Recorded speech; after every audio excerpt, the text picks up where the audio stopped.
Table Talk. I'm your host, Barrister Mrs. Esther, On Table Talk, what do? We try as much as possible to dissect topical issues as they affect us in our day-to-day lifestyle. We talk about marriage relationship, we talk about marriage crisis, how to resolve them, we talk about singles black tie, we talk about relationship, dating, Christian courtship, and not living out our parenting ethics. And that's the dispensation a lot is happening that we feel we need to learn more skills to buckle up and to harness our parenting ethics. We also do that here on Table Talk. But today the question that is posed before us is something that has to do with marital relationship, building a godly and a happy home. And my guest is a great man of God. He's an iconic brand in the ministry in terms of philanthropy and charity. With all this accolade, he is still humble. He's the international president and convener of Encouragers, Widows and Help Ministry International. He's a person of Bishop Sonny Udogwu. Okay, sir, thank you for that. Thank you for inviting me. Thank you. Good to have you on board. You're more like a family right now. So, sir, you are already in the ministry of family, courtesy of your widow outreach. You meet with families, you pray for them, get them united, and all that. So, today there's a topical issue that we want to trash. It keeps coming on most times when I counsel couples that are married. I find out that a lot is really going on that is not right. So, a question that we want to dissect today is, what is your take on this? Should husbands still give their wife monthly allowance to maintain the home, irrespective of their own personal business or their job? What's your take on that?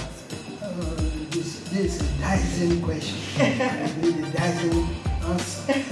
What I say is that the responsibility of a man is to take good care of the wife. Yeah. When part of this money we are talking about, and we talk about what is allowance, okay. It's part of it. Yeah. So if you see any man that is dodging this responsibility, that man is indirectly selling out his right. Yes. And you cannot sell your man responsibility to a woman. Yes, and he's evasive. He's evasive of his due and foremost responsibility. Oh, that's awesome. Okay, sir, right on. No, when you say man, I want to cancel. If you are into it, you better stop it. It's better to stop it because it will start. You will start diminishing, and then God will start withdrawing His hand. When you give this money to a woman, God will also be blessing you. So don't take it out that it's the woman's job. No, it's not woman's job. It's your job. So whether but some men still have that mindset, or they have this philosophy that because maybe the wife is working, she's earning her own salary, she should be able to also take care of the home and that. So with that, men withdrew that their responsibility. So what have you got to say to that? Some men that will always say because the wife is working, she's doing business, can she take care of that? What's your take on that? No, if you look at it from that perspective, you are not doing good to yourself. Okay. Because take it as it is, the woman that is selling, the woman that is working, that money will relieve you, that man. Okay. So you won't bother yourself that area because let's assume that you're supposed to be giving her 500,000. Okay. You understand that assumption? Yeah. But because the woman is working, so you now give her 100,000. So she knows how it's going to balance the equation. Okay. But now you now say because she's working, so you don't need to give her anything. Want to withdraw that responsibility totally. No. Okay, it's that's bad. not right. It's bad. Okay. Totality is bad. Okay, that's because the more you bless your household, the more God will be blessing you. And by the time you find out that most times men that evade from that responsibility, it causes friction in the home, it causes a lot of disunity, communication breakdown, and you find out that the children too are looking at monitoring, they're emulating this. So we must be a role model. We must be role models to our children, irrespective of the salary of the wife, irrespective of her business, whether the business is thriving. It is still your responsibility as a man to to give her the monthly allowance. But if you do not have, sir, there's nothing wrong for you to sit on a one table with your wife and just discuss it. So tell your money or sweetie, whatever it is that I know this is my responsibility. But because of the way business are, you can just be doing it for the time or do it for so and so time. I can reverse you and all that. I think there's nothing wrong with that. Men can still do that. But if the man is trying to want to take, due advantage of that and trying to withhold that responsibility, that's when you say it is not that good. It is not by makeup. The man is the head of the home. That's basic responsibilities that are meant for the man. The upkeep of the man, the paying of the rent, the feeding, the clothing of the wife, of the children, the school fees.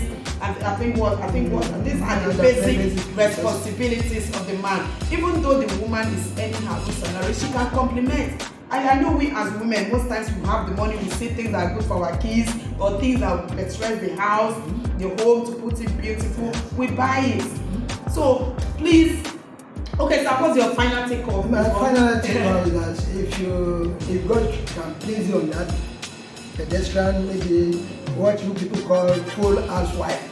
Okay. Some people do it. They tell you, woman, I don't want you to work. What is going to be your salary? I'm ready to pay your salary for you. I think that's the topic of another day. We're going to delve on that full-time housewife. And then dispensation. Oh, okay. So what's your summary, what's your take or advice to men that do this, or to homes that find out that they are undergoing such challenges and it's not giving them? I want them to retrieve themselves. I don't want them to continue in that area. Okay. I want them to think well. Okay. Think well of the woman that you marry, or the wife. You think well how you take care of her, and then women should not capitalize on this. What you are saying that because I've had it on maybe in the social media, it's your responsibility. No, you need to come to the right table. Yes, you have to have a compromise. You have to come together and agree. That is what marriage is all about. In the book of Amos 3:3, we have been admonished basically that two cannot work together except they agree. So marriage is an agreement with unconditional love, with selfless love, togetherness, always covering each other's weakness, each other's losses, and trying to make each other happy. It's a selfless sacrifice. I keep on. I will never stop to overemphasize, or it will never be overemphasizing. One will let these couples know that marriage is a selfless thing. You also want to help your spouse to be happy at every point in time. These are the foremost things we must have in our consciousness when we're in marriage, when we're going into marriage, and when we're counseling people for marriage.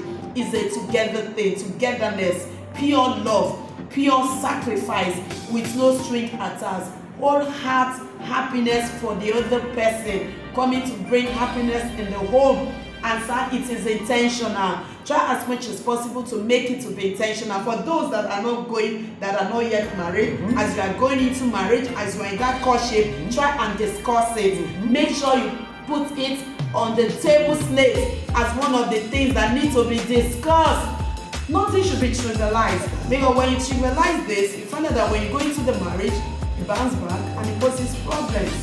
So everybody should know their responsibility. The husband should know the responsibility, the wife should know the responsibility, but that does not make you to have crisscross when situation calls for it. That is godly love. That's intentional love. So we have said so much about that, and enough expositories have been said here. So for such men that have been evading this responsibility, please go back and embrace your responsibility so that the blessing of God will come upon that home, the glory of God will shine, and make no mistake about it. You will also be mentoring your children on that. Parents need to also be exemplary leaders. Let us lead by example. Anything that we want our children to emulate, we want them to formulate, let us practice it as couples so that our children can see it and they will emulate it. So enough has been said already. So with this, we'll be signing out. What I just want to advise couples as much as possible, try as much as possible to be intentional in making your marriage work. Be intentional in bringing the sweetness of God upon the marriage. book of Ecclesiastes 9 and said, marriage is to be enjoyed, not to be endured. So many marriages are being endured. They are enjoying suffering, pestilence, anger, and all those things. It is not. Show it to the being and let the love of Lord continually grow in your home. So until I come your way next time, I want to say be good to your spouse, build a godly home with all intentionality, and thank you for all those that have been liking, commenting, and sharing, and of course subscribing. Until I come your way next time, for me and my guests, we say marriage is for the mature, not for the boy.